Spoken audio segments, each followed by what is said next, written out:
Coletiva de Roger Machado. Já vou botar aí na sua tela. Vamos ouvir o que o treinador falou. Hoje, lembrando, tá? Hoje estamos na cotação treinador medroso, né? Eu já olhei o chat aqui. Hoje tá com o treinador medroso. O mesmo treinador que venceu o Santos na quinta-feira era gênio da bola. Deveria ser o treinador da seleção brasileira. Tá? Vamos ouvir. Quero ouvir o que ele tem a falar. Provavelmente vai analisar a partida de André. Quero entender o que ele quis com aquela mudança entrando Casares ali, que foi uma tentativa dele de mudança que não deu certo, deixou mais espaço na esquerda. Já dei play aqui já, tô só esperando começar. Acho que agora vai começar. Vamos lá. Treinador Roger Machado, depois de 3-1 no Campeonato Brasileiro, na rodada. Primeiro a fazer a pergunta é o Marco Vasconcelos, da Rádio Utopia. Boa noite, Marco. Boa noite a todos. Eu tô ligado que tá baixo, tá, galera?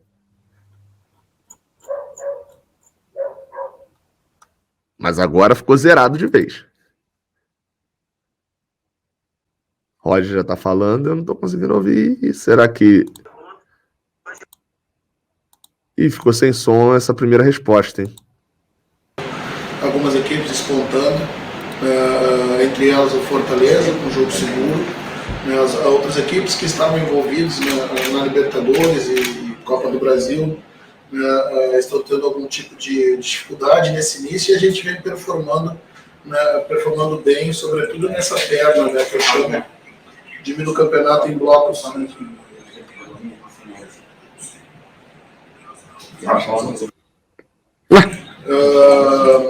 gente vem performando bem aí nessa perna do campeonato de 6 jogos, que a gente divide para ter uma amostragem mais precisa de espaço e tempo e quantidade de jogos. Nós temos 4 jogos fora dentro dessa perna de 6 jogos iniciais. E é importante estar nesse bloco da frente, não permitir se distanciar, estar ali no G4, no G5, no G6. Nós estamos a 3 pontos do líder, empatamos com o líder até essa rodada, e penso que é uma média que, somada a vitórias que certamente nós vamos conquistar fora, vai nos dar uma vantagem lá na frente.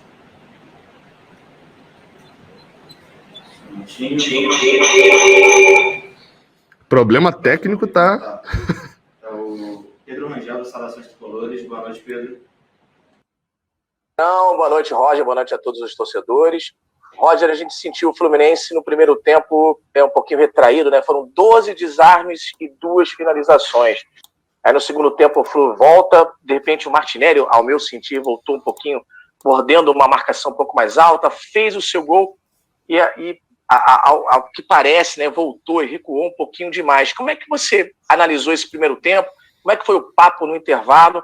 Você acha realmente que houve após o gol, houve um recuo? As linhas não ficaram muito baixas para a gente tentar um contra-ataque e aí tentar finalizar e matar o jogo? Boa noite, obrigado. Contra-ataque você consegue em qualquer parte do campo, né? Você pode contra-atacar roubando a bola no terço final do adversário, você contra-ataca roubando mais baixo no seu terço inicial no jogo. De fato, a gente deu uma recuada, né, depois do nosso gol. A questão toda não é o recuo. A questão toda é na retomada da bola a gente não conseguir contra-atacar com contundência, né? Isso acaba virando a estratégia logo em seguida que você toma o gol, que você faz o seu gol, né, para o adversário que vai tentar te empurrar para dentro do teu campo, você contra-atacar com velocidade. Foi o que não aconteceu, né? Promovi algumas mudanças para a gente novamente empurrar o Fortaleza para dentro do seu campo com as nossas velocidades e acabamos o jogo talvez com a melhor das oportunidades da partida para liquidar, né, para dar nossa vitória. Cada time com a sua estratégia, né, a gente já sabia, né, o modelo que o Fortaleza atua, né, com 3 zagueiros, né, sendo o Tinga um zagueiro lateral que se soma aos jogadores, trouxe, ao meu ver, respeitou muito com a sua formação, né, trazendo o Luiz Henrique para o lado do campo tanto para marcar Caio e para marcar Biel, né, respeitando o nosso jogo, né, fizemos uma partida justa, né, saímos com um resultado importante, saímos na frente, né, infelizmente cedemos um pouco de campo para o adversário, né, e o adversário chegou no seu gol dentro da sua característica, recuamos um pouco, né, mas a questão não é um recuo. A questão é a gente não conseguir contra-atacar, né, com contundência, devolvendo a bola para o adversário para que ele ficasse no nosso campo. Próxima pergunta é o Diego Tir, da Rádio Brasil. Foi muito isso, né? Ou seja, ele deixa claro de que foi estratégia a descida do bloco. A descida do bloco pós-gol foi estratégia. Aí ele fala do problema para contra-atacar. Se você vai descer o bloco com jogadores cansados, né? Principalmente Fred e Nenê cansados, e você quer contra-atacar, vou até tirar Nenê dessa conta aí. Não sei se Nenê falaria que estava cansado, mas Fred estava nitidamente cansado. O gol do Fluminense sai aos 11, ele segura para mexer e tirar Fred aos 27. Se ele queria um contra-ataque, não era com Fred em campo, né? Tanto que o único contra-ataque que a gente consegue quando Abel Hernandes dá em Nenê é Nenê que mata a jogada. Boa noite, Diego. Boa noite, Pedro. Boa noite, Roger. Boa noite a todos que acompanham aqui a Flu TV.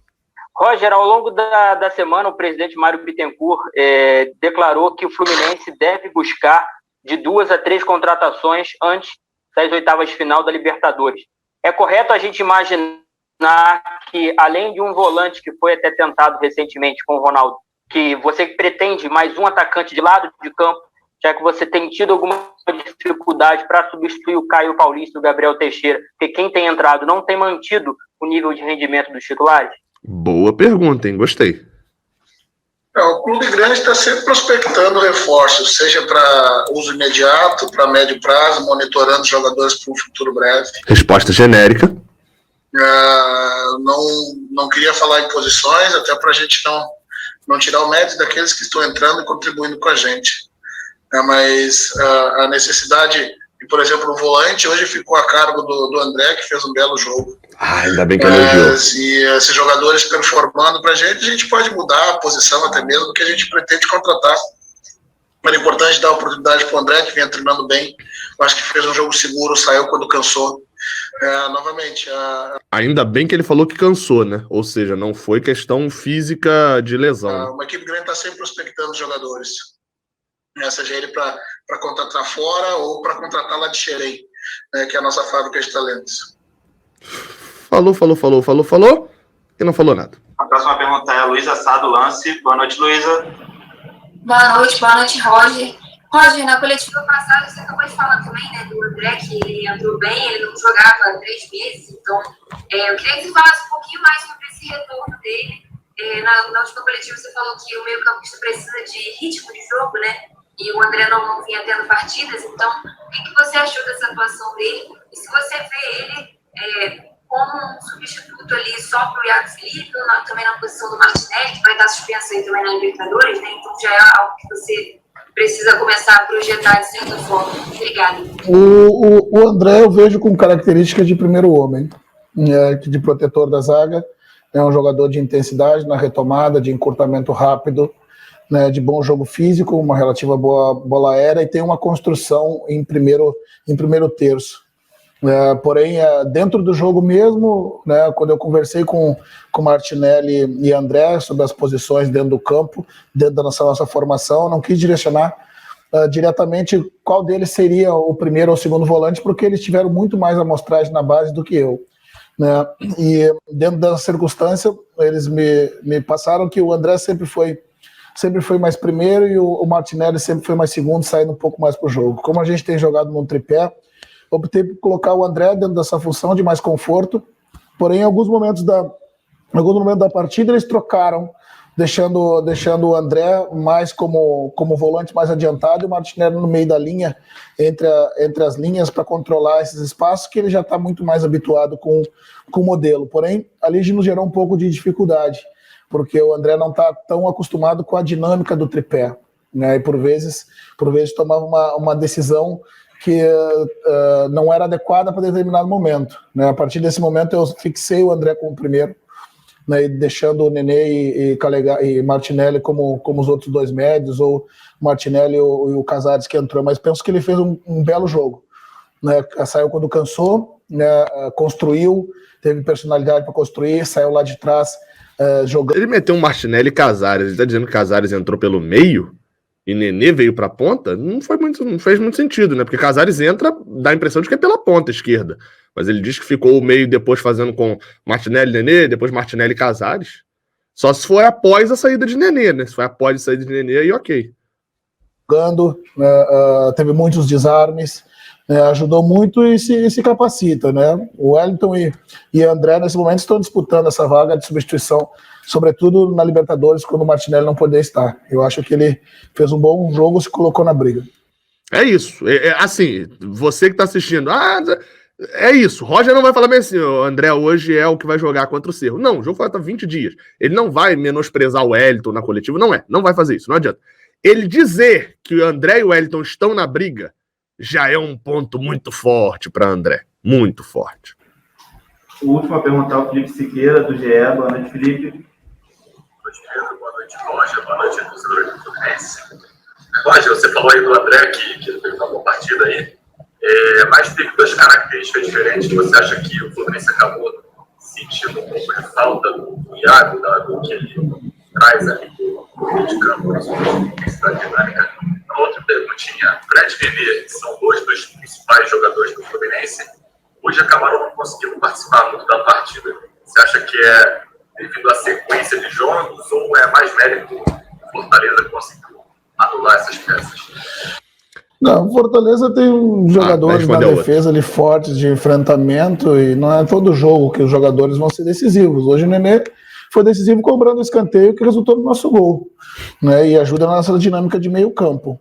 Né, se faz em determinados jogos, pela característica do adversário, alguns jogadores vão se destacar mais que outros e outros vão ter mais dificuldade do que alguns em determinado momento. Né, então faz parte do jogo. Né, a gente não pode deixar de contextualizar o que o adversário propõe para tentar neutralizar nossas virtudes. Olha aí, a mesma coisa. Primeiro, o que o adversário, para poder neutralizar o que a gente vai fazer. Sempre pensando no que o adversário vai fazer, para depois eu pensar no que eu vou fazer. Agora, com relação ao meio-campo, penso que não. Talvez o que possa ter dificultado em alguns aspectos foi o que eu mencionei na pergunta anterior. Né, a falta de entrosamento, né, do André com os outros dois jogadores de centro, né, em função da dinâmica que os demais estão acostumados a fazer. Mas não gosto de salientar as ausências em função de determinados aspectos. Eu prefiro enaltecer que o André fez um grande jogo, né, e se capacitou para essa briga e essa vaga do Martinelli quando ele estiver fora. Assim a gente finaliza, então, a coletiva de imprensa do técnico Roger Machado. Obrigado, Roger. Obrigado a todos. Valeu, boa noite, gente. É isso. Bem rápida a coletiva, até porque a gente não ouviu a primeira pergunta, 11 minutos, mas a gente não ouviu a primeira pergunta, né? Mas não esclareceu, te falar, não esclareceu muita coisa e não é nem... Talvez as perguntas que eu queria fazer não foram muito feitas, né? Eu queria entender mais das substituições, quando perguntado sobre isso, saiu, né? Não falou de contratações para as posições nas pontas. Mas de bom da coletiva fica a questão de André, né? Do elogio ao André, de falar que o André tá na briga com o Wellington pela posição, o que para mim, para um jogador que até anteontem não era nem relacionado, é algo muito positivo. De negativo, aí é muito mais do campo do que provavelmente de algo que ele fala na coletiva, né? Esse problema... acho que esse decisivo, Nenê decisivo cobrando um escanteio é muito pouco para o que Nenê ele não toca no assunto Fred. Enfim, acho que hoje deveria ser revisto isso. O Fluminense, não sei, e não é nem aquele negócio de os dois são velhos, etc. Talvez o ideal realmente hoje, para alguns jogos, principalmente contra times assim que vão ter escapadas maiores em velocidades, vão deixar mais espaço, não ter os dois em campo.